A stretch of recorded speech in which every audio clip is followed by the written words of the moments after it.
Okay, here another one about emotion. It's reaction versus responding in the market. So first, what it means. So here you see two person. One of them, he actually listen or try to understand what's happening. The other one are actually start to be aggressive and a little bit less less in communication mode. So who do you think have more who gonna have more who's more in control about himself? It's gonna be of course this guy who basically try to understand the situation and try to not react. This one for the problem about reaction is that you may not have all the fact and you may think he's guilty about something and then you're gonna find that he was wrong and you're gonna be sorry about, and I think everybody can reflect this about his own life. So the solution is gonna be the mindfulness. It's the key. So what is it? Mindfulness, the quality of or state of being conscious or aware of something. So example, if you see this person, he's actually choleric, so you're aware about he's actually not happy. Okay, you know that if you start to react, you're gonna start to probably fight with him. So what you wanna try to do first, it's breathe, calm down, and start to try to understand what's going on. Because maybe he have a good reason about, maybe he doesn't have a good reason. But by reacting, they're gonna just start to fight with each other, and that's it. So the mindfulness is gonna be to try to step back and try to understand what's going on. How does it work in trading? So first, let's say the market jump up. You start to be excited, you have an emotion of excitement, you buy it. What happened after? The market start to calm down. As it start to calm down, you start to have stress and doubt about uh, reaction of the market, and you keep you hold and hope for the price going up because you're thinking, okay, the market actually really push up, so you're waiting for a pullback to then get it. But your risks start to make you a little bit crazy because if you start to buy here, the risk it start to go up every time, and sometimes you can just drop down. So you start to have all kind of emotion and doubt about your position, your ability to trade, and go on and go on. So what happened after a certain time? You if you're not out, you probably regret it because now you see a very easy entry point where you should get in. If you actually still in the trade, you regret first because you're gonna miss all this move. You're gonna try to recover your losses, and you're gonna probably get out at the same price when the market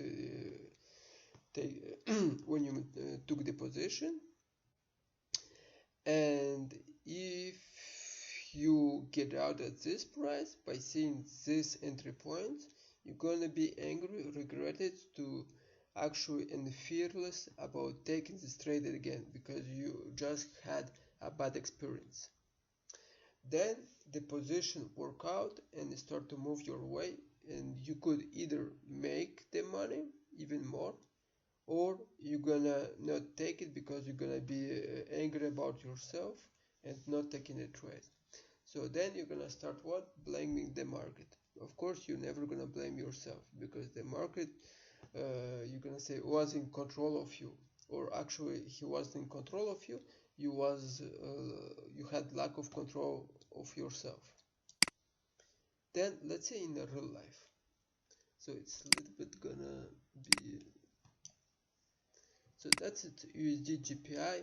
It's one of the trade that I was taking, and on I based my this drawing.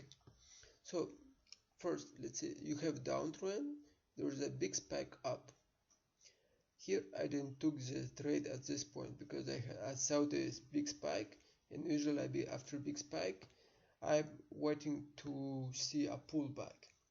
The pullback was about to this level, and also when it took at this level I wasn't taking the trade. My thing is I wanted to see buyers coming, but the whole point about it's I use mindfulness to let it go by risking to lose the trade, to see the market going back, find an entry point, plan my trades because the trade going up, trend it's your friend. So try to enter at a specific price or miss it, and what happened after, there was a good profits to take. If you would buy at this level and you just leave it, first you're gonna be irresponsible about your risk and trading plan because you didn't plan it. That's first thing. Then there's lots of risk you taken. Second, you probably get out at this level, and if not, your profits will be equal to your risk. So it's not very smart trade. If you are mindfulness and you don't react, your risk is going to be very small. You actually not stressful about your trade for all this time because you have small risk, and you start to be profitable very quickly versus here how long you had to wait. It's a 1 hour chart, so you had to wait pretty much almost to the next day, and your profit is going to be also about 4 to 1. So that's it's the difference between being mindfulness or not.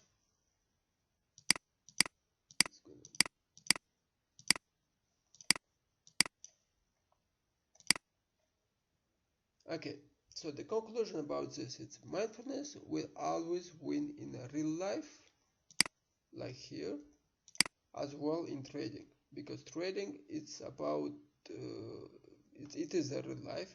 It's just electronically how everything's work and the emotion you can see. Then you may miss the trend, but you will be winning. You will win in self-control.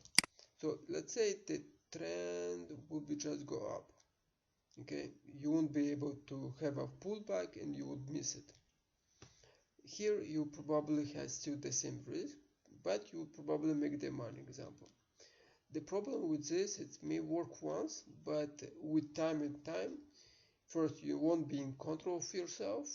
So if on this trend you're not in control of, you don't control the trend, the market, that means probably others trade, you also don't control them. And in the long term, you're gonna be a loser by being weak in controlling yourself. And by taking this trade, think about how stressful it will be to be right at the end for 1 to 1. So that was it worth it? Because this, imagine if it's the next day and it's forex market, you probably you won't sleep just by hoping you're gonna be right. You'll be right, yes, you're gonna make the money also, but I think it will be actually affecting your health, and your health is still more important than your money. So think about the mindfulness and try to control yourself. So the benefit of self-development, it's actually raise your awareness. The beauty of trading is to be the 1% of the mass. So if you know the mass working this way, you probably gonna be happy to know that you actually control the mass the way they see, and you see it from the backstage. And to be able in control of yourself also. Same habit will be review about yourself in real life. When I talk about real life, it's not in front of your computer. It's still real life in trading, as in when you go outside. But that's what I mean about real life. That's mean being at your work job, at school, with the clients, and go on, go on. If you are a seller, you probably have no choice than work on yourself. And you don't need to be perfect in this. That's also something very important. Sometimes people gonna miss it. Okay, they're gonna still take the trade, but if you go back, you start to work on your trade, try to understand why you took the trade here, what was the emotion, and take, like some people say, take a journal and try to explain why you took the trade here, even if you was right, why it was a bad trade. That's being aware. That's mean for the next time, you probably won't make the same mistake. And if you still making the same mistake, you're still gonna be a little bit better than somebody who's just reacting without thinking. So it's all about being aware and be able to think about your action, reaction, and go on. So thank you for this, and have a nice trading time.